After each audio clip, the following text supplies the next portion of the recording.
Então, muito bom dia. Edição diária da Cor do Dinheiro, neste caso do dia 24 de agosto do ano da graça de 2021. Olhe, antes de irmos à edição de hoje, queria só fazer aqui alguns alertas, nomeadamente para aquilo que vai acontecer hoje. E porquê é que estou a fazer este alerta? Por uma razão muito simples. É que hoje é dia de Think Tank, vai para o ar por volta das 18 horas. Já sabe, é sempre com o Jorge Marrão e com o Joaquim Aguiar. E hoje ainda será feito à distância porque nem todos nós estamos disponíveis, ou seja, nem todos nós acabamos de voltar de férias. Bom, segundo alerta, não sei se já reparou, mas já está disponível também o Dia D de ontem, com o João Marques de Almeida e Miguel Morgado, uma edição muito interessante, até porque fizemos lá uma análise mais aprofundada daquilo que foi a entrevista que António Costa concedeu ao jornal Expresso. Bom, antes de irmos também naturalmente ao programa de hoje, ou à edição de hoje, gostava de lembrar que este canal tem uma parceria com a Prozis e, portanto, quando você for ao site fazer compras, já sabe que se utilizar o cupom Camilo na saída, tem um desconto de 10%. Bem, então, agora sim, vamos à edição de hoje e vamos começar pelo período antes de ordem do dia e para referenciar o quê? Primeiro ponto, apesar de toda a retórica e apesar de toda a esmagadora propaganda que o Governo tem feito em volta do comportamento da economia e também do emprego, vale a pena de vez em quando ir aos factos. E os factos são, sobretudo, estatística. Ontem ficámos a conhecer, deixe-me só abrir aqui a janela que está muito calor, ontem ficámos a conhecer os dados do IFP, Instituto de Emprego e Formação Profissional para o Desemprego, e constata-se que ainda há mais de 50 mil pessoas desempregadas. Não obstante, aquilo que tem sido a abertura progressiva da economia nos últimos 2 trimestres. Bom, dir-se-á assim, bem, nós, apesar de tudo, há uma quebra de quase 40 mil pessoas inscritas nos centros de emprego, de trimestre para trimestre, o que, aliás, em relação ao ano passado, o que é um valor interessante. É verdade, mas a verdade também é que o expectável é que nem todas as pessoas voltem a recuperar o emprego que tinham por uma razão muito simples. É que há empresas que já fecharam as portas e outras vão fechar as portas seguramente. Portanto, nós vamos ter um problema de desemprego, nós vamos ter aqui um agravamento da situação económica que nos vai custar bastante nos próximos tempos. E é bom não esquecer isto, e digo isto com ênfase, é bom não esquecer isto porque não vale a pena, por mais propaganda que se faça e queira dourar a pílula, não vale a pena esquecer este ponto. Já agora quero pedir desculpa também, porque quando comecei o programa de hoje tivemos aqui alguns problemas de comunicações e da própria aplicação do Facebook, o que levou a este pequeno atraso. E já agora também, para as pessoas que estão a ver, ainda não tenho aí a agenda, mas será colocada daqui a bocadinho. Segundo ponto, parece que a Proteção Civil ontem, nos últimos dias, desatou a enviar avisos para a população por causa da vacinação. Eu fui uma dessas pessoas que recebeu e parece que foi um envio massificado. Há uma pergunta que eu tenho para fazer à malta da Proteção Civil. Então o Estado não sabe quem é que já foi ou não vacinado? Porque é que eu que já fui vacinado e muita gente que já foi vacinada anda a receber o aviso sobre vacinação? Dá a sensação, percebe, que o Estado faz todo o esforço, e é um esforço que tem feito nos últimos anos, para conseguir ter a população informada sobre aquilo que se passa, sobre tudo e mais alguma coisa. O Estado sabe muito sobre todos nós, mas depois chegamos à conclusão que, quando chega ao tratamento destes dados, é irrelevante. Estão a enviar avisos para pessoas que já foram vacinadas. Vá-se lá entender a eficiência e a forma como o Estado utiliza os dados que dispõe sobre nós. Terceiro ponto, que eu intitulei de As Novidades da Ciência Portuguesa. O Diário de Notícias diz hoje, a manchete é esta, eu peço desculpa, nem sequer está aqui ao contrário, mas diz que na área do Covid, os cientistas portugueses descobriram 3 remédios que fragilizam o vírus. E a explicação é esta. Primeiro, encontraram pontos fracos do SARS-CoV-2 e o alvo a atacar para o debelar. Agora, chegaram aos compostos capazes de fazer com que os doentes de Covid, aspas, em vez de irem para o hospital, fiquem em casa a suar-se. Fechar aspas. A equipa do Instituto de Tecnologia Química e Biológica da Universidade de Nova Lisboa, que liderou a investigação, já tem em marcha o registro de patente que terá relevo mundial. Bom, obviamente isto carece de confirmação, até porque, como você sabe, muitas vezes estas questões na ciência e na investigação, entre o momento em que se descobrem as coisas, depois a comprovação e também a massificação vai uma distância muito grande e, portanto, convém não esquecer isto. Mas há duas questões a referir sobre esta matéria. A primeira é, estamos todos de parabéns. É bom saber que a ciência é portuguesa e é bom saber que os cientistas portugueses vão fazendo avanços nesta matéria. Mas há aqui também duas coisas a registrar neste ponto, que é a questão a preocupação com a patente. Porque eu conheço empresas portuguesas, e todos nós sabemos, que nunca tiveram preocupações nesta matéria e depois aquilo que foi a investigação, que foram os avanços que acabaram por fazer, foram apropriados por outras empresas. Portanto, é bom saber isto. Em todo caso, do ponto de vista de saúde pública, vamos ver onde é que isto está, sendo certo que, se concretizar, é debater palmas à ciência portuguesa. Ponto seguinte. As preocupações da Secretária de Estado Rosa Monteiro. Eu estava a ler, salvo erro, o Público, e descobri que a Secretária de Estado Rosa Monteiro escreveu às universidades a pedir ações concretas pela igualdade. Há um programa para aumentar formados em ciências, engenharia, artes, tecnologias, matemáticas, e a Secretária de Estado quer que a oportunidade seja aproveitada para incluir mais mulheres e jovens de zonas desfavorecidas. E eu fiquei na dúvida, quando comecei a ler isto, se era um apelo da Secretária de Estado Rosa Monteiro aos talibãs. Fiquei assim, peraí, mas estamos a falar de...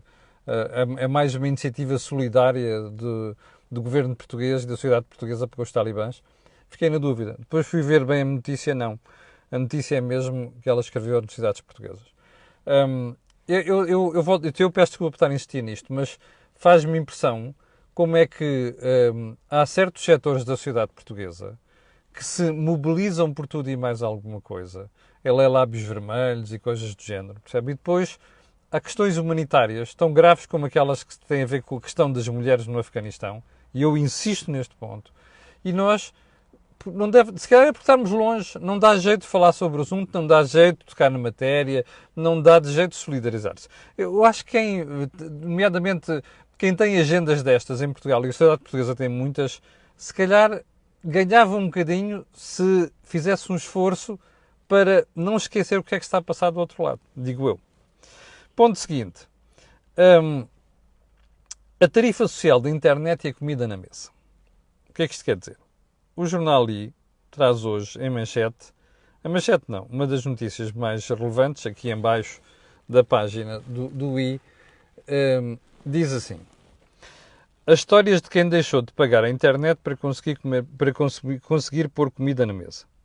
São muitas as famílias, repara uma coisa, são muitas as famílias que aplaudem a tarifa social da internet. Muitas contam como os filhos foram prejudicados durante os confinamentos. Bom, eu acho que nós, jornalistas, temos uma responsabilidade especial. E a responsabilidade especial é os factos, não é? Uma coisa é eu, Camilo Lourenço, estar aqui a dizer assim, eu acho que, eu penso que, e ficar por aqui. Outra coisa é dizer, eu acho que, porque estes números sustentam isto. Até posso estar a tirar a conclusão errada, mas era muito importante que estas coisas tivessem números. Porque repara uma coisa, são muitas as famílias, a mim não me diz nada. E até me deixa preocupado, porque fico a pensar assim, então mas espera aí, houve muita gente que deixou de pagar a internet para pôr comida na mesa? Então alguma coisa está mal aqui. Primeiro, não sei se são muitas as pessoas. Não conheço o número. Em segundo lugar, faz-me impressão ver que depois o jornalista não vai atrás do resto. Que é, então mas de quem é a culpa se isso acontecer? É das empresas de telecomunicações? Não é, seguramente. Certo? Se um português tem dificuldade em pôr comida na mesa e não pode pagar a internet por alguma razão ou outra coisa qualquer, a única coisa que nós podemos pedir como cidadãos é, então onde é que está a segurança social? Aliás, a história da tarifa social da internet é uma coisa, e outras tarifas sociais, é uma coisa mal parida de cima a baixo. Porque o que a gente está a fazer é pôr as empresas a fazer de segurança social. Ora, as empresas não são de segurança social, não é? O que está mal aqui é, e já é espantoso como é que os jornalistas não se preocupam com isto, é que o que está mal é a segurança social, é o Estado que está mal aqui. Portanto, quem tem que ser questionado sobre isto e criticado e pensar em soluções é o Estado. Ou não? Bom, ponto seguinte. Eu não falei disto ontem, era para ter falado deste assunto ontem. No fim de semana soube que morreu o general Carlos Azeredo. Eu já tinha uma vez tocado nisto, o Salvo Ver já tinha falado dele. Bom, o general Carlos Azeredo foi uma figura-chave da concretização do 25 de Abril, nomeadamente ali no Norte. O general Carlos Azeredo era uma pessoa íntegra. E o general Carlos Azeredo, eu digo isto por uma vontade, que ele esteve preso com o meu pai em Goa, quando Goa foi invadida pela União Indiana, em 1961. O meu pai foi de cá para lá como militar, eu já expliquei esta história, casou-se com a minha mãe lá, daí a minha cor. E quando Goa foi invadida pela União Indiana por uma teimosia do Dr. Salazar, houve 800 militares portugueses que foram presos e estiveram detidos num campo de concentração. O meu pai foi um deles. E não foram coisas muito bonitas. Aliás, acho muito estranho que haja a Portugal, a comunicação social se preocupe tanto com algumas coisas que se passaram no teatro de guerra de Moçambique, de Angola e da Guiné e se esqueça desse pormenor do que aconteceu em Goa. O exército da União Indiana e o governo da União Indiana não foram nada simpáticos aos portugueses. Pelo contrário. Como dizia o meu pai, houve uma certa altura em que se ficaram a pensar que iam ser fuzilados. Literalmente isto. E até houve que pedir a intervenção das Nações Unidas. O general Carlos Azeredo esteve lá. E eu lembro do meu pai falar do general Carlos Azeredo como estando entre os prisioneiros de guerra feitos em Goa em 1961. Eu tive sempre uma admiração enorme por este senhor. O que eu acho espantoso nisto é a hipocrisia da sociedade portuguesa. Eu sei que ele não teve o papel do hotel no 25 de Abril, mas ainda há semanas vimos tanta gente, sobretudo de esquerda, tão preocupada e jornalistas tão preocupados com o hotel e o papel do hotel na história não sei das quantas, e depois há uma pessoa que morre na obscuridade. Um militar de carreira, um militar que merece todo o nosso respeito e, pelos vistos, a história passou ao lado da generalidade da comunicação social.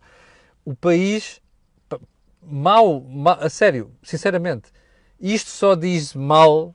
Isto só passa a imagem de um país que se esquece dos seus, dos que foram relevantes, um país que não honra quem o merece, é um país condenado à mediocridade, sinceramente. É o mínimo que posso dizer da forma como foi noticiada e homenageado o general Carlos Azeredo.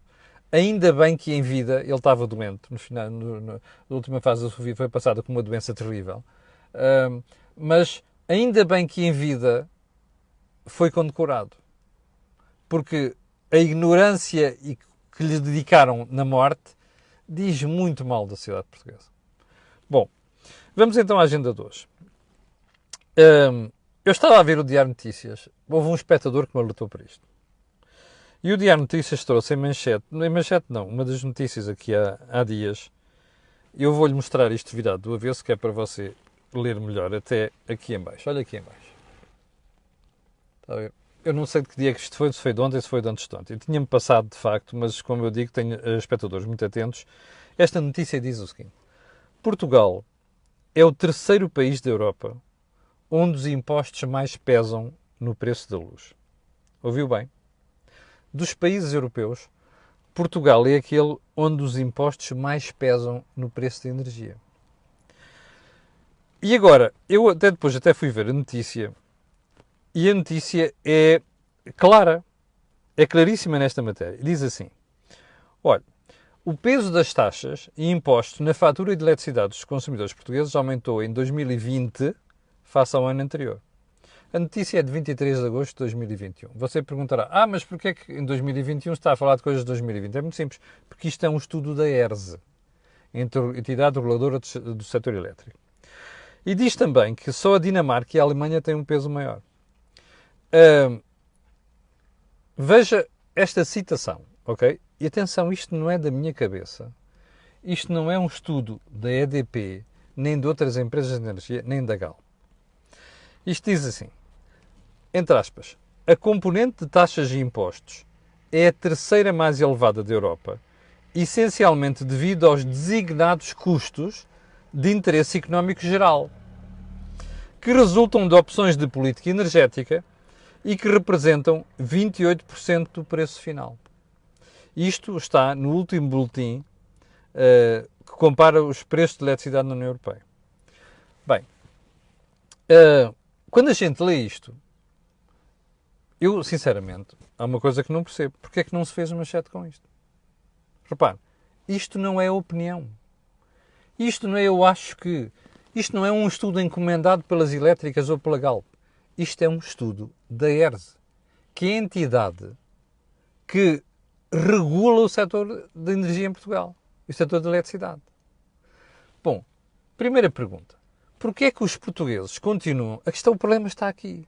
Você paga um preço muito elevado para a energia, você paga muito pelo preço da luz por causa disto. Porquê é que os portugueses, em vez de fazerem contas e serem honestos, continuam a atirar-se às operadoras de eletricidade? O problema está aqui. Esta história que diz aqui o estudo, eu vou repetir, essencialmente devido aos designados custos de interesse económico. Sabe o que é que isso quer dizer?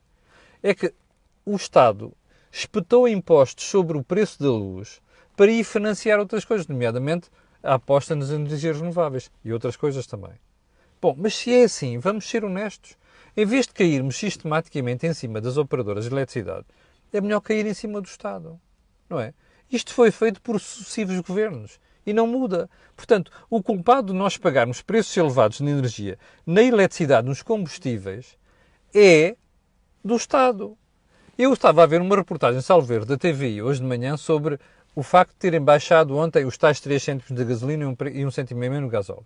E estava o jornalista a ouvir uns automobilistas numa bomba de combustível. E diz assim, não, mas de facto isto sobe sempre muito, porque olha, os preços do petróleo baixaram e tal. E eu ouvir aquilo a dizer assim, bom, mas este tipo é ignorante ou quê? Ou a gente faz por ser ignorantes? O que ele devia estar a dizer é assim, pois, mas nós estamos a pagar isto porque 60% do preço que eu estou a pagar pelo litro de gasolina é impostos. Percebe? Portanto, esta marmelada que aqui está vale para a eletricidade e vale para os combustíveis. Não vale a pena estarmos a chamar nomes às petrolíferas. Não vale a pena estarmos a chamar nomes às elétricas, porque a culpa disto é do Estado. A culpa disto é de impostos. Vamos lá meter isto na cabeça de cada um de nós portugueses, porque senão nós não vamos obrigar o Estado a mudar estas coisas, percebe? Isso é que é dramático. Bom, terceiro ponto que eu tinha... Aliás, quarto ponto. Eu tinha ficado a tratar isto melhor ontem. Durante a pandemia, o endividamento da economia subiu 35 milhões de euros. Deste total, cerca de 7 mil ou à volta disso é privados, famílias e empresas. O que já de si é uma coisa preocupante. Mas o que foi curioso ver nisto é que o Estado é que é o assambarcador fundamental deste endividamento.